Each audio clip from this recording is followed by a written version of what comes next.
मैं ऋचा सिंह और आप देख रहे हैं सी न्यूज़ भारत। वक्त हो चुका है न्यूज़ बुलेटिन का, तो आइए रुक करते हैं खबरों की ओर। बलिया में डोर टू डोर भाजपा प्रत्याशी संत कुमार गुप्ता के प्रचार में निकले ट्रांसपोर्ट मिनिस्टर को भाजपा कार्यकर्ता मोनिस गुप्ता ने जगदीशपुर तिराहे पर तराजू पर सिक्कों से तौला। ट्रांसपोर्ट मिनिस्टर ने कार्यकर्ता का आभार जताया और तौले गए सिक्कों को हनुमान मंदिर में खर्च करने की बात कही। अब चर्चा का बाजार तेजी से गर्म हो रहा है कि एक तरफ चुनाव आयोग आदर्श आचार संहिता की दुहाई दे रहा है, तो दूसरी तरफ सरकार के मिनिस्टर को चुनावी माहौल में सिक्कों से तौलना कितना जायज है। देखिए, ये मुनीष जी की हम लोगों के लिए प्यार है, मिठाई लाल जी के लिए प्यार है, भारतीय जनता पार्टी के लिए प्यार है कि आज जो है वो पूरे तन मन और धन से पूरे जो है पार्टी के लिए उन्होंने आज जो समर्पित भाव से जो काम किया है, ये मैं इसके लिए उनको धन्यवाद देता हूँ, बधाई देता हूँ। और मुझे पूर्ण विश्वास है कि आपके समर्थन से मिठाई लाल जी की जो है जीत जो है बहुत ही आसान हो गई है। आज बलिया में बहुत ऐतिहासिक मतों से मिठाई लाल जी भारतीय जनता पार्टी के उम्मीदवार चुनाव जीतने जा रहे हैं। पहली बार इतने 1995 के बाद भारतीय जनता पार्टी का कमल का फूल आज बलिया में खिलने जा रहा है। उसमें मुनीष जी का बहुत बड़ा योगदान होगा, इसके लिए मैं धन्यवाद देता हूँ। ये जिन सिक्कों से आज आपको तोला गया, उन सिक्कों का क्या होगा? ये सब हनुमान जी के मंदिर में जाएगा और वहाँ पर जो लड्डू चलेगा और मिठाई पूरे बलिया की जनता खाएगी। बलिया से सी न्यूज़ संवाददाता राजू गुप्ता की रिपोर्ट। जसपुर जिले के दुलदुला में बीती रात 2:30 बजे एक फर्नीचर दुकान में भीषण आग लगने से लाखों रुपए के फर्नीचर, अलमारी, टेबल, कुर्सी समेत अन्य घरेलू जैसे कई सामान जलकर खाक हो गए। आग इतनी भीषण थी कि बुझाने के लिए 2 फायर ब्रिगेड की गाड़ियां भी कम पड़ गई। वहीं 4 घंटों की कड़ी मशक्कत से आग पर काबू पा लिया गया, लेकिन तब तक दुकान के अंदर रखा सारा सामान जलकर खाक हो चुका था। राहत की बात यह है कि इस घटना में कोई जनहानि नहीं हुई है। फिलहाल आग लगने का कारण पता नहीं चल पाया है। दुलदुला पुलिस भी मौके पर पहुंच गई है। आपको बता दें कि पीड़ित व्यक्ति दुकान संचालक अजय गुप्ता अंतर्राष्ट्रीय हिंदू परिषद के अध्यक्ष और दुलदुला शहर के एक प्रतिष्ठित व्यक्ति हैं। जशपुर से सी न्यूज़ संवाददाता दीपक वर्मा की रिपोर्ट। तहसील गरौठा के ग्राम नगरा में श्री हनुमान जी मंदिर पर चल रही श्रीमद् भागवत कथा के छठे दिन कथा व्यास सुरेश चंद्र तिवारी ने श्री कृष्ण और रुक्मणी के विवाह की अमृत वर्षा का श्रद्धालुओं को रसपान कराया। श्रीमद् भागवत कथा के दौरान बीच बीच में सुंदर झांकियां प्रस्तुत की गईं। श्रीमद् भागवत कथा का छठे दिन सर्वप्रथम कथावाचक द्वारा श्रीमद् भागवत कथा की गणेश वंदना विधि विधान से शुभारंभ कराया गया। छठे दिन कथा में भगवान श्री कृष्ण की दिव्य महारास लीला का वर्णन किया गया। कथावाचक ने कहा कि भगवान की महारास लीला इतनी दिव्य है कि स्वयं भोलेनाथ उनके बाल रूप के दर्शन के लिए गोकुल पहुंच गए हैं। झांसी से सी न्यूज़ संवाददाता आशुतोष गोस्वामी की रिपोर्ट। जेंट्स ग्रुप ऑफ महिला जागृति के तत्वाधान में आज रेड क्रॉस डे के उपलक्ष्य में जय मां आशीर्वाद नर्सिंग होम पर महिलाओं के लिए निःशुल्क स्वास्थ्य शिविर कैंप का आयोजन किया गया, जिसमें लगभग 200 महिलाएं और बेटियों का स्वास्थ्य परीक्षण डॉक्टर प्रीति वाशने के द्वारा किया गया। वहीं शिविर में स्वास्थ्य संबंधित दवाइयां भी निःशुल्क वितरण की गई। शिविर के दौरान महिला जागृति ग्रुप के अध्यक्ष डोली वाशने ने कहा, स्वस्थ शरीर व्यक्ति को भगवान द्वारा दिया गया है। ये सबसे बड़ा वरदान है, लेकिन शरीर को स्वस्थ रखना इंसान के हाथ में होता है, इसलिए उसको भारी खाना खाने से बचना चाहिए। लेकिन आज के दौर में लोगों का जीवन भाग दौड़ भरा हो गया है, इस कारण से वे अपने स्वास्थ्य पर ध्यान नहीं दे पा रहे हैं। शिविर के डॉक्टर प्रीति वाशने ने कहा कि मौसम के बदलते मिजाज के चलते इस समय रोगियों की संख्या बढ़ने लगी है। शहरी और ग्रामीण क्षेत्र के लोगों को बीमार होने पर परेशानी का सामना करना पड़ता है। इसी कारण जय मां आशीर्वाद नर्सिंग होम बैजोई महिला जागृति ग्रुप ने शिविर का आयोजन किया। मैं डॉली वाशने, अध्यक्ष जेंट्स ग्रुप ऑफ महिला जागृति भैजोई से आज हमने दिनांक 8/5/2023 को आशीर्वाद नर्सिंग होम में रेड क्रॉस दिवस के ऊपर उपलक्ष्य में एक स्वास्थ्य परीक्षण का कैंप लगवाया है, जिसमें करीब 200 महिलाओं का और बच्चियों का डॉक्टर प्रीति वाशने द्वारा स्वास्थ्य परीक्षण कराया गया। बच्चियों का तो बहुत ही मतलब बुरा हाल था, जो कि छोटी छोटी उम्र में शादियां हो गई और जो प्रेग्नेंट थी।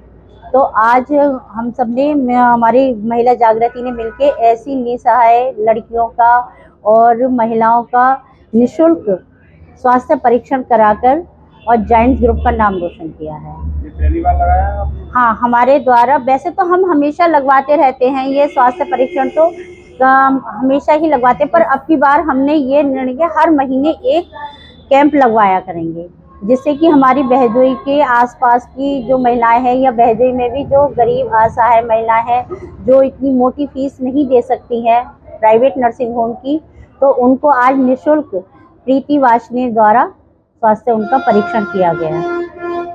संभल से सी न्यूज संवाददाता सोनू वाशनी की रिपोर्ट। सिद्धार्थनगर के नगर पंचायत कपिलवस्तु में जनसभा में अध्यक्ष पद के प्रत्याशी एक दूसरे पर पलटवार करते हुए नजर आए। इसी बीच भाजपा के अध्यक्ष पद की प्रत्याशी प्रमिला देवी की जनसभा में समर्थकों का उमड़ा जनसैलाब। हजारों की संख्या में दिखे लोग। प्रत्याशी प्रमिला देवी ने किसी बात को लेकर मंच पर रोते बिलखते हुए उन्होंने कहा कि मैं एक गरीब व विधवा प्रत्याशी हूँ। मैं अपने खुद चुनाव लड़ रही हूँ। जो हम पर अन्य पार्टियों द्वारा आरोप लगाया जा रहा है कि हमको लोग लड़ा रहे हैं, यह आरोप झूठा है, जिसका जवाब भाजपा मंडल अध्यक्ष नितेश पांडे ने मंच पर खड़े होकर अन्य पार्टियों को दिए। और पूर्व विधायक डुमरियागंज राघवेंद्र प्रताप सिंह ने भी प्रधानमंत्री एवं मुख्यमंत्री की योजना गिनाते हुए कहा कि आप सभी कपिलवस्तु नगर पंचायत की जनता से हमारी अपील है कि भाजपा को ही वोट दें और प्रत्याशी प्रमिला देवी को विजयी बनाएं। नगर पंचायत कपिलवस्तु की आप प्रत्याशी, पहली बार यहाँ पे चुनाव हो रहा है निकाय का, क्या आपको क्या कार्य योजना क्या है? जीतती है तो आप क्या करेंगे? हम जीतेंगे तो जनता का सेवा करेंगे और घर घर जाके सबको पूछेंगे क्या कमी है क्या नहीं कमी है, ये हम सबको सेवा करेंगे। तो जिस तरह से कहा जा रहा है, लोग आरोप लगा रहे हैं, करीब सारे प्रत्याशियों के साथ यही हाल है कि आप लोग डमी कैंडिडेट हैं और रिमोट तो किसी और के हाथ में है, आपके जीतने के बाद कुछ और ही लोग करेंगे। नहीं नहीं, ये सब गलत है।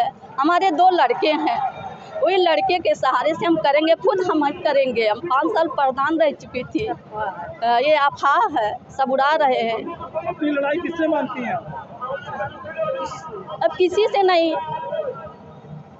जीत आपकी सुनिश्चित है? जी जी। सर, इस निकाय चुनाव में जनपद सिद्धार्थनगर में भाजपा कितनी सीटों पर विजयी होगी? कम से कम 1 छोड़ करके 10। वहीं सपा के विधायक जो माता प्रसाद पांडे जी हैं, वो कह रहे हैं कि यहाँ की लड़ाई सपा और बसपा में है। सपा बसपा कहीं लड़ाई में ही नहीं है। कोई इधर उधर का निर्दल वगैरह भले जीत जाए, लेकिन सपा बसपा कहीं दिखाई नहीं दे रहा। तो आपको क्या लगता है ये बर्डपुर जो कपिलवस्तु क्षेत्र है, बर्डपुर में प्रमिला देवी जीत रही है ज्यादा वोटों से, लेकिन विरोधी कह रहे हैं कि हम भारी हैं। आज के बाद से आप माहौल देखिएगा, अपने आप सब बदलता हुआ दिखाई देगा। और आप यहाँ आए, आपको क्या लग रहा है कि हम इसलिए आए कि डुमरियागंज से ही कपिलवस्तु नगर पंचायत की घोषणा हुई थी और इसीलिए मुझको चिंता थी कि पहली बार इसकी बुनियाद ठीक हो जाए। तो यहाँ का विकास कैसा होगा अगर मान लीजिए जीतती है? चेयरमैन जीतेगा भाजपा का, ट्रिपल इंजन की सरकार दिल्ली में मोदी, प्रदेश में योगी और यहाँ प्रमिला देवी होंगी, तभी विकास होगा। अन्यथा कोई दूसरा होगा तो 1 रुपया नहीं आ पाएगा। वहीं स्वामी प्रसाद मौर्य जी आए थे कल, वो कह रहे हैं कि ट्रिपल इंजन की सरकार नहीं बनेगी। अरे जाने दीजिए, ऐसे कुकर्मियों का नाम हमसे मत। सिद्धार्थनगर से सी न्यूज संवाददाता धर्मेंद्र कुमार की रिपोर्ट। सनातन धर्म रक्षा परिषद की राष्ट्रीय कार्यकारिणी की बैठक में गौरव प्रांत के संरक्षक सीबी मिश्रा, प्रांत उपाध्यक्ष धर्मवीर उपाध्याय, प्रांत संगठन मंत्री मनोज तिवारी, जिले के अध्यक्ष दिलीप शर्मा को बनाया गया, जिससे गौरक्ष प्रांत सहित बलिया जनपद भर में खुशी की लहर है।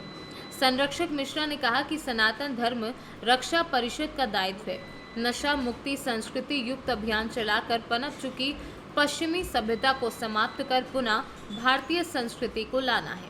इस मौके पर परमेश्वर गिरी, रंजीत तिवारी, अरविंद तिवारी ललक, अनंत तिवारी आदि मौजूद रहे। का स्थानीय गोरक्ष प्रांत अंतर्गत ये बैरिया मार्केट आता है और यहाँ पर आज सनातन धर्म रक्षा समिति जो पूरे देश में गठित हुई है, यहाँ पर भी यह समिति गठित हुई है। चयनित पदाधिकारी बैठे हुए हैं, इन्हीं से हम जानना चाहेंगे। एक आप अपना परिचय दीजिए। मैं सीबी मिश्रा 363 विधानसभा बैरिया के बैरिया नगर पंचायत का मूल निवासी हूँ और सनातन धर्म रक्षा परिषद गोरक्ष प्रांत का मैं संरक्षक हूँ, जिसकी की घोषणा कल ही राष्ट्रीय कार्य कमेटी राजघाट वाराणसी पर हुई। और हमारे जो बाएं हाथ पर बैठे हुए धर्मवीर उपाध्याय जी, ये गोरक्ष प्रांत के माननीय उपाध्यक्ष के रूप में ये दायित्व इनको मिला है। दाहिने हाथ पर बैठे हुए मनोज तिवारी जी को गोरक्ष प्रांत का संगठन मंत्री का दायित्व दिया गया है, तथा उसके बगल में बाएं हाथ पर जो बैठे हैं दिलीप शर्मा जी, इनको जनपद का जिलाध्यक्ष बनाया गया है। क्या उद्देश्य है? देखिए, उद्देश्य तो सदियों से जब से इस पृथ्वी में की उत्पत्ति हुई और जब से मानव इस पृथ्वी पर आया, तब से जो भी धर्म आए उसमें एक ही धर्म था, सनातन धर्म। और ये सनातन धर्म विश्व के कल्याण के लिए सर्वे भवन्तु सुखिनः सर्वे सन्तु निरामया की पद्धति को लेकर के ये चल रहा है। लेकिन बीच बीच में जो कुरीतियाँ आई, बीच बीच में जो कुठाराघात इस पर होते रहे, विभिन्न अन्य देशों से आए हुए लोगों के द्वारा जो कुठाराघात हुए, अब उनकी जो छाप जो हमारे देश पर पड़ती गई, उस छाप से दूरी करने के लिए, उस छाप से छुटकारा दिलाने के लिए, देखिए आज की तारीख में सबसे बड़ी बात यह है कि बच्चा जो है अपने बाप का बात नहीं मानता है। बाप चाहता है कि मेरा बच्चा पढ़ लिख करके योग्य बने। बच्चे की आदत ऐसी होती है कि पाश्चात्य सभ्यता में जाकर के शराब, गांजा, धतूरा, लन फन पी करके अपने को व्यसन में जोड़ लेता है और परिवार से विरक्त हो जाता है, परिवार में विरक्तियाँ आ जाती हैं। नाना प्रकार की जो कुरीतियाँ इस देश में फैली हुई हैं, उन कुरीतियों को दूर करने का प्रयास करने का काम ये हमारी संस्था करेगी। जी, बहुत बहुत धन्यवाद। जैसा कि आप देखें, अभी मुख्य उद्देश्य है सनातन धर्म रक्षा समिति की जो संस्कृति है उसको बचाने के लिए यह टीम बनाई गई है, और इनका उद्देश्य यही है कि संस्कृति को बचाया जा सके। बलिया के बैरिया से अर्जुन कुमार की रिपोर्ट कर। बलिया से सी न्यूज़ संवाददाता अर्जुन कुमार की रिपोर्ट। जिले के बाराचट्टी प्रखंड में उपचुनाव की अधिसूचना जारी होते ही प्रत्याशियों में इसका उत्साह प्रखंड परिसर में दिखने लगा है। साथ ही नामांकन प्रक्रिया भी शुरू हो गई है। इसी क्रम में सोमवार को पंचायत समिति सदस्य पद के लिए भलुआ पंचायत से कविता देवी और अनिल माझी ने अपने अपने समर्थकों के साथ नामांकन किया। बता दें कि लगभग 2 वर्ष पहले पंचायत समिति सदस्य रहे चंद्रदेव सिंह भोक्ता की मृत्यु हो जाने के बाद से पद रिक्त था। नामांकन की कल आखिरी दिन है। अभी तक मात्र एक प्रत्याशी ने ही अपना नामांकन किया है, जबकि प्रखंड में कुल 4 पद, जिसमें एक समिति सदस्य, 2 पंच और 1 वार्ड सदस्य का पद रिक्त है, जिसका मतदान आगामी 25 मई और मतगणना 27 को होना है। संबंधित पदाधिकारी इसकी तैयारी पूर्ण कर लिए हैं। इस संबंध में बीपीआरओ नरेश कुमार ने संवाददाता से बताया कि भलुआ पंचायत से समिति सदस्य पद के लिए 2 प्रत्याशी अनिल माझी और कविता देवी, जिन्हें संबंधित कागजात जांच कर नामांकन करवाया गया है। गया से सी न्यूज़ संवाददाता राहुल नयन की रिपोर्ट। खबर झांसी से है, जहां ग्राम मेलोनी के पास एक 32 वर्षीय युवक ने घर में हो रहे झगड़े के बाद ट्रेन से कटकर आत्महत्या कर ली, जिसके बाद मौके पर पहुंची पुलिस ने शव कब्जे में ले लिया है। बता दें कि मौके पर पहुंचे मृतक राहुल के परिजनों में से मां ने आरोप लगाते हुए बताया कि घर में विगत दिवस बंटवारे को लेकर आपसी कलह हुआ था, जिसके चलते उसका पुत्र सदमे में आ गया और उसने ये कदम उठा लिया है। भाई का नाम है आपको? कहाँ की रहने वाली हो? बड़े गाँव पे। क्या घटना हुई आपके लड़के के साथ? हमारे बिठाए भाई लाई, सो हमारे बेटा ने कहा कौन लड़ा? कब लड़ाई हुई थी? कल हुई यही भैया। अच्छा, तो क्या हो गया बेटे को तुम्हारे? बेटे का सदमा बैठ गया। अच्छा, अगले आदमी का सुना तो कह रही झूठी बात है, सब झूठी बात है। झगड़ा किससे हुआ था? देव से भाव माए से। अच्छा, आपके देवर से झगड़ा? भाव तो ऐसा सो ऐसे। किस बात को लेकर हुआ था? अब ऐसा ही भाव हो रहा हो तो वे तो दांती कर रहे थे। अब इन्हें कह रही हम प्लांट जो बॉस भाई मकान पे हुआ तो फिर तो विवाद। लड़के का क्या नाम था? राहुल। उम्र कितनी थी लड़की की? अब 30-32 साल। पुलिस को सूचना दी है? हमने नहीं दी, हम तो देखा ना आए थे, सो देखो। तो क्या आपके लड़के ने आत्महत्या कर ली? क्या कर लिया? अब कहीं तो आत्महत्या है, लेकिन मरो तो विवाद ही पे है। तो कैसे हुआ है? मकान के विवाद से। मैंने क्या कर लिया? लड़के ने क्या कर लिया? अब हमें कहा तो साबित रहूं, नहीं से कटूं जगह से करूं। झांसी से सी न्यूज़ संवाददाता चंदू रायन की रिपोर्ट। थाना टोड़ी फतेहपुर क्षेत्र अंतर्गत आने वाले ग्राम रेवन निवासी हेमलता पत्नी राकेश वाल्मीकि अपने 10 वर्षीय बेटे अंशुल के साथ आज सुबह गांव में ही कहीं सफाई करने जा रही थी।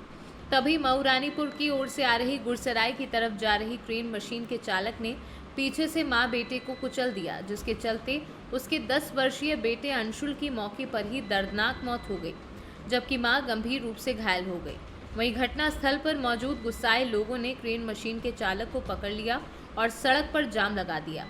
घटना की सूचना मिलने पर पुलिस और एम्बुलेंस मौके पर पहुंची, जहां घायल हेमलता को उपचार के लिए एम्बुलेंस को सामुदायिक स्वास्थ्य केंद्र मऊरानीपुर पहुंचाया, जहां पर प्राथमिक उपचार के बाद उसकी हालत गंभीर होने पर चिकित्सकों ने मेडिकल कॉलेज झांसी रेफर कर दिया। वहीं घटनास्थल पर मौजूद पुलिस ने किसी तरह भीड़ को समझा बुझाकर शांत करवाया और जाम को खुलवाया। वहीं पुलिस ने मृत बेटे के शव को अपने कब्जे में लेकर पंचनामा भरकर मऊरानीपुर पोस्टमार्टम के लिए भेज दिया है। साथ ही घटना में मौजूद क्रेन मशीन और चालक को आगे की कार्यवाही हेतु अपने साथ ले गई। झांसी से सी न्यूज़ संवाददाता चंदू रायन की रिपोर्ट। लुधियाना के विजयनगर चीमा चौक नजदीक पड़ती जनकपुरी पुलिस चौकी से चंद कदमों की दूरी पर स्थित घनी आबादी वाले रिहायशी इलाके में घरेलू गैस की कालाबाजारी करने वाले बेखौफ माफिया द्वारा खुलेआम मौत का काला कारोबार किया जा रहा है। लुधियाना से सी न्यूज़ संवाददाता विकी राजपूत की रिपोर्ट। फिलहाल न्यूज़ बुलेटिन में बस इतना ही। देश दुनिया की तमाम खबरों को जानने के लिए देखते रहें सी न्यूज़ भारत। हर खबर आपके साथ, आपके हाथ।